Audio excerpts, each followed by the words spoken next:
Ready?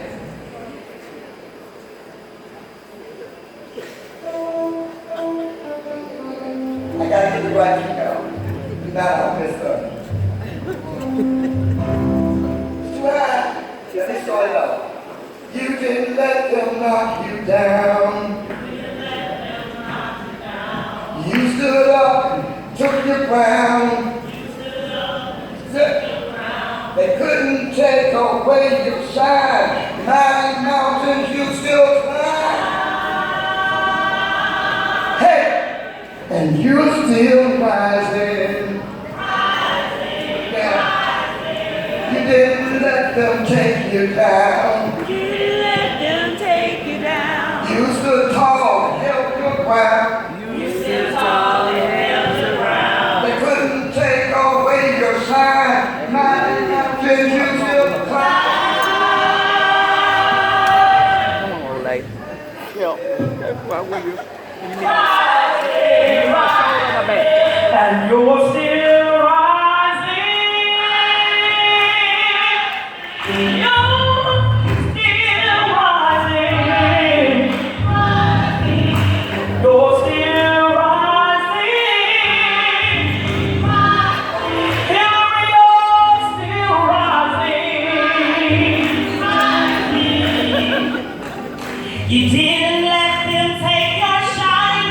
Higher mountains you still climb. You didn't let them take your shine. Yes! Higher mountains you still climb. You didn't let them take your shine. Higher mountains you still climb. You're still rising.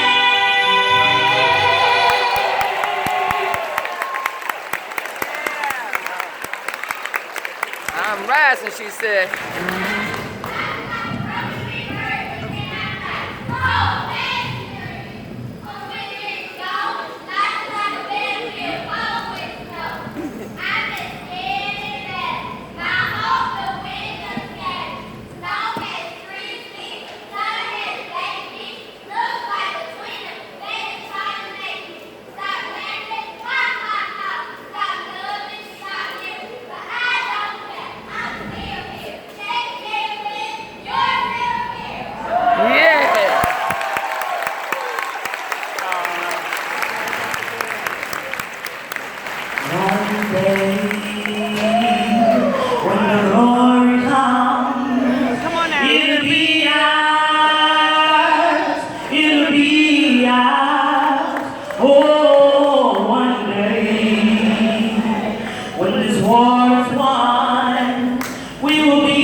One day we will learn to love one another,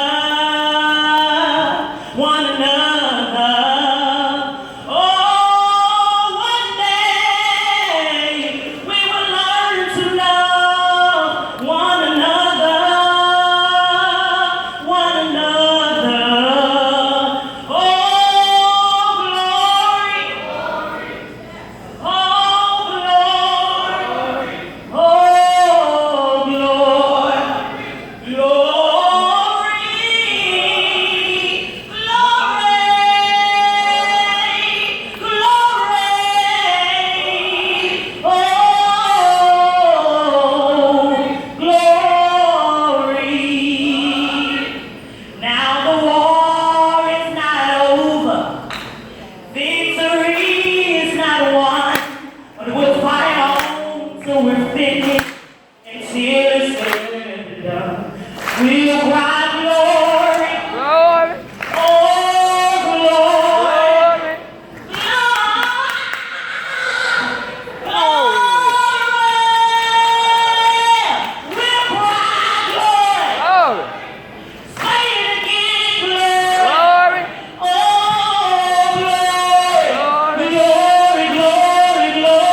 One day. One day. One day. One day.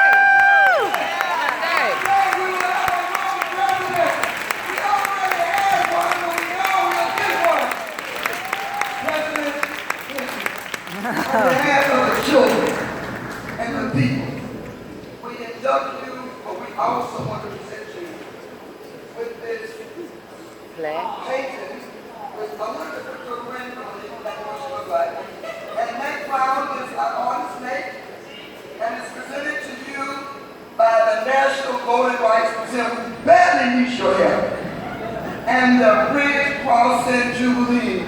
And we hope that when you become president, that you will have this name changed. Because Edward Pettis was the grand dragon of the Ku Klux Klan.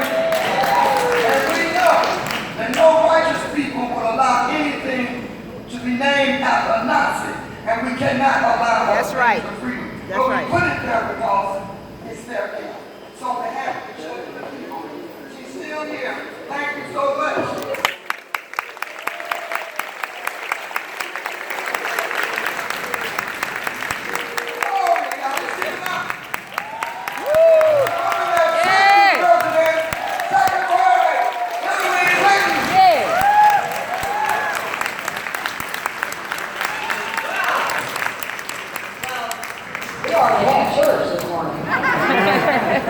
Oh my gosh, what an incredible start for the Jubilee celebration.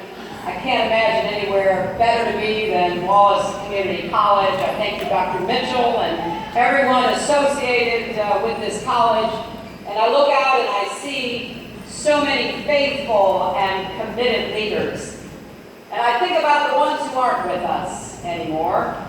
Giants like Dr. King and Coretta Scott King, like Amelia Boynton Robinson, like Joseph Lowry, countless others who are here with us in spirit. Amen. And then my friends, my longtime friends, Hank and Rose, thank you for your lifetime of service, for standing up to injustice. I am so honored and humbled to receive this Unity Award and to be inducted into the National Voting Rights Museum's Women's Hall of Fame. Actually, it means the world to me to have these two awards go hand in hand.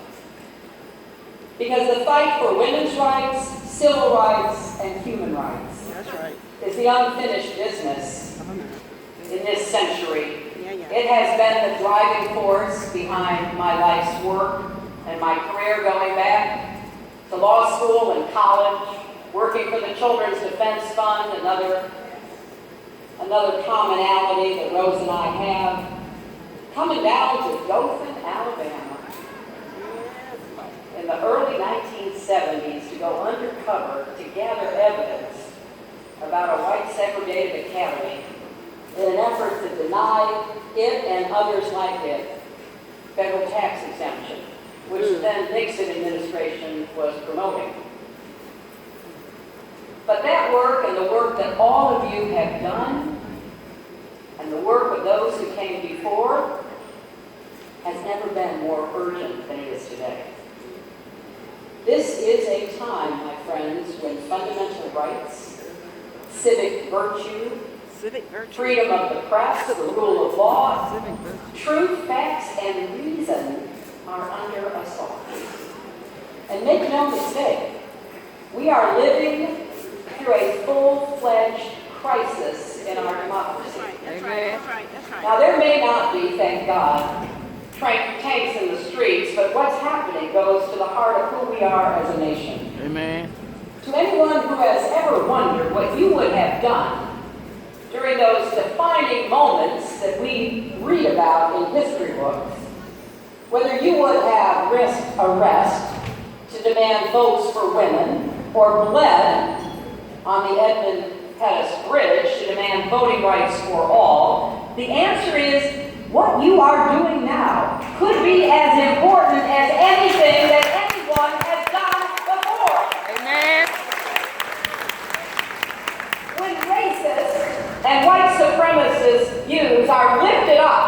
in the media and the White House, when hard fought for civil rights are being stripped back, when the single most important fight of our time, which makes it possible to fight every other fight, and must be, as Frederick Douglass would say, our North Star, the fight to protect our vote, is not gathering the momentum and the energy and the passion it deserves. We have a lot of work to do, don't we? Okay.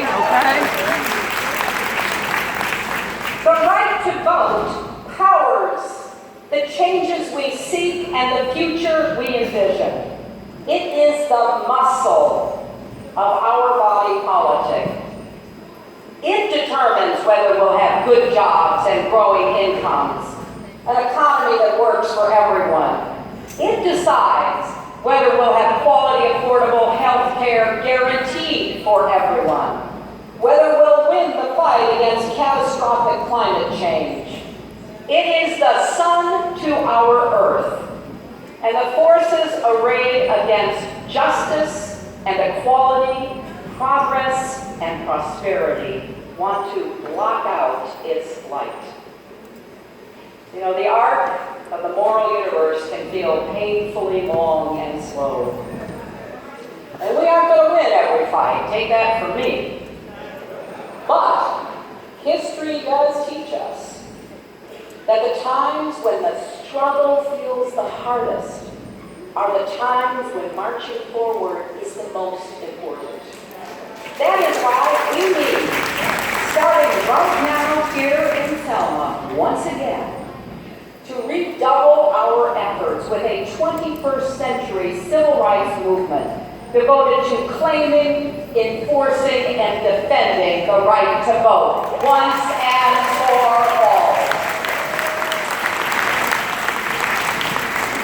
You know, in 1965, the march from Montgomery to Selma catalyzed President Johnson to give the best speech of his life. I can still remember watching it. He was inspired, not a word that people use very often to describe him. And then he took the full force of his office and passed the Voting Rights Act later that year. We were making progress, not as much, but we were. And then, in 2013, the Supreme Court ripped the heart out of the Voting Rights Act. And since then, many of the states that previously had faced special scrutiny because of a history of racial discrimination have proposed, passed, and enforced the kind of laws that we know are turning the clock back on our country because it has successfully undermined the right to vote. And how have they done that? Well, we know. We see it. We see all of the phony obstacles to registering.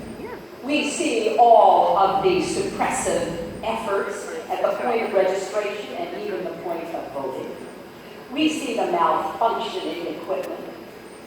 We see the longer lines. We see how all of this is designed to discourage, to depress, to prevent people from voting, particularly communities of color.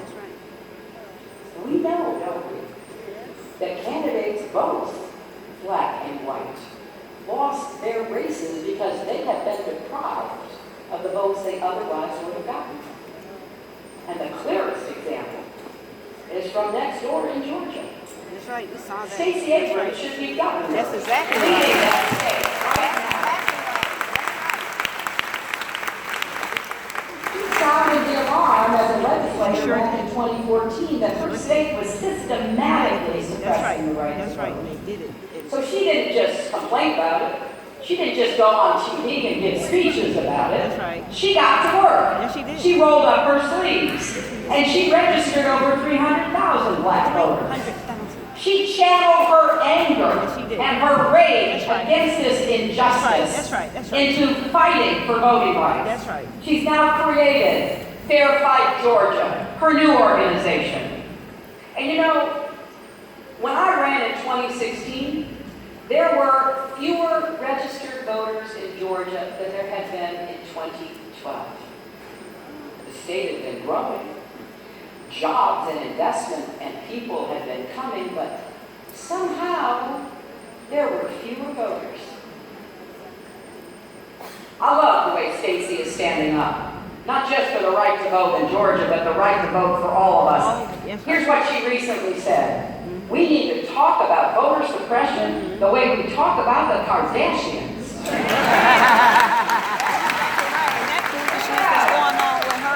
Jordan. There's such insistence that people have to respond.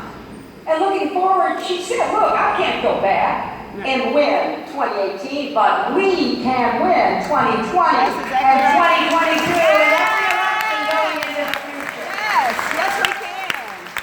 And look at what we just found out. One of the most brazen schemes of voter fraud that has been uncovered in North Carolina. That's right. Republican operatives illegally collected absentee ballots, filled them in, mailed them from post offices near voters' homes. That's what I'm saying. This thing is More than outrageous. 1,000 absentee ballots or request forms may have been submitted illegally. 5 people have been indicted. The district is holding a special election, but it should never have happened in the first place. And we have to do everything we can Stop it.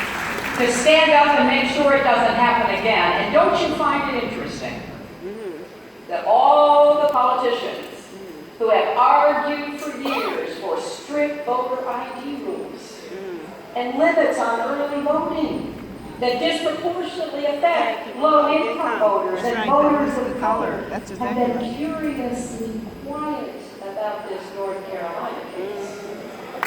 But this kind of disparity did not happen by accident. That's right. One of my favorite sayings from Arkansas seems appropriate. If you find a turtle on a fence post, it did not get there on its own. So all these problems with voting just didn't happen on their own. And it is wrong. It is wrong to prevent, undermine, and inhibit any American's right to vote. It violates our Constitution and our values. And it is exactly opposite of what we should be doing. A lot of Americans have lost trust in our political system, understandably so. Something is very wrong when one party is systematically and deliberately trying to stop millions of Americans from voting. So yes, this is about democracy, but it's also about dignity, That's right. pride, Just some values. and the equality every American is promised. Your vote does count. And thankfully, we took an important first step on the road to repairing the damage, thanks to Selma's own Congresswoman Sewell, who introduced legislation to restore the full protections that American voters need and deserve. But it won't come easily.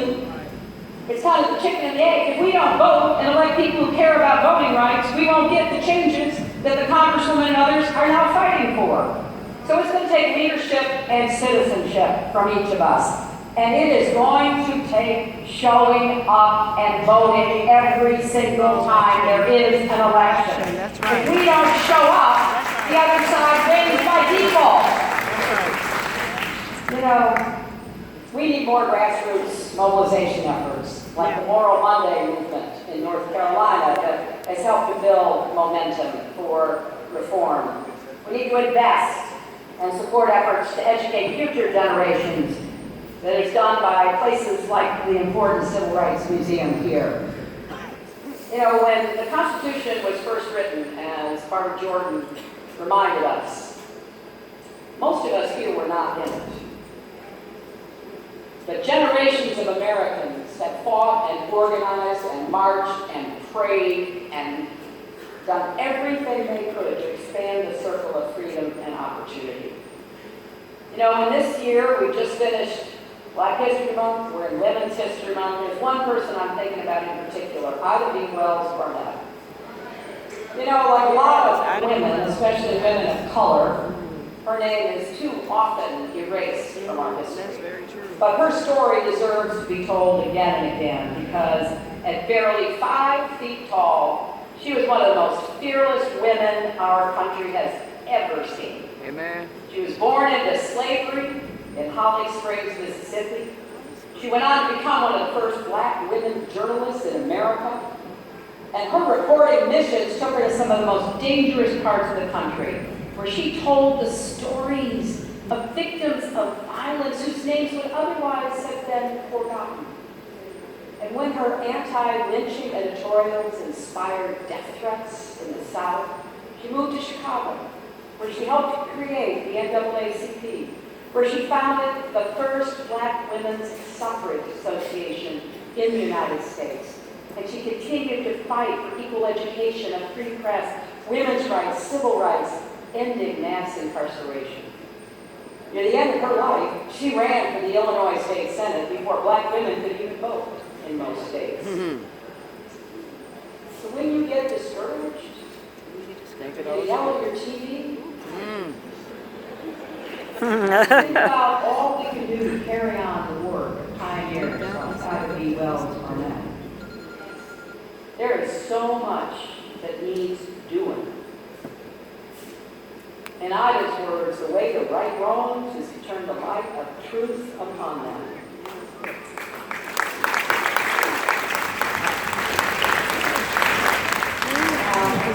Last December, nearly 9 years after Ida died, the United States Senate unanimously passed legislation that made lynching a federal crime. Congress had considered more than 200 anti-lynching bills and never before last December passed one. It's a good reminder that often the way you make real change in America is step by step, year by year, door by door, person by person, never giving in to despair, always moving forward. So let's stir up public opinion and put pressure on political leaders, those in office and those seeking office. We have to shift policies and resources. And we have to win elections because we have to change both hearts and voice. And the story of those who came before us is living amongst us. Just look at the mothers of the movement, one of who is with us, my friend, Gwen Carr, mother of Eric Garner.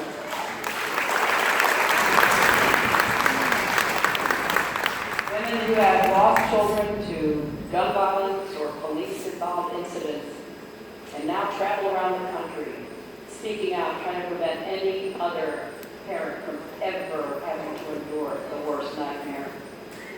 Look at Tarana Burke. She helped to create the Me Too movement more than a decade ago.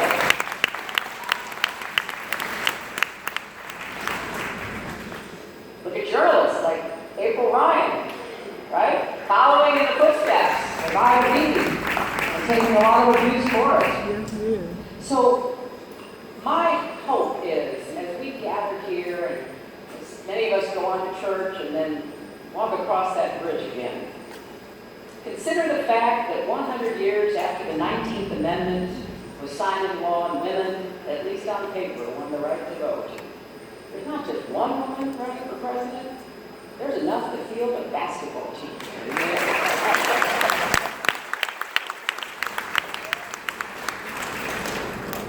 Let me end with one of my favorite people in our history. I was so honored for 8 years to be the senator from New York.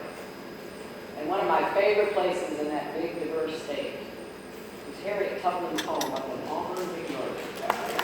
If you're ever up in upstate New York, stop in and see where she ended her days after her work was done. She never stopped working, but she didn't face the dangers that she had as a young woman. She famously said, if you hear the dogs, keep going. If you see the torches in the woods, keep going. If they're shouting after you, keep going. If you want to taste freedom, keep going. Translate that into our times, my friends. Yes, that's good. We must keep going. Thank you all. God bless you. Wow, that was powerful.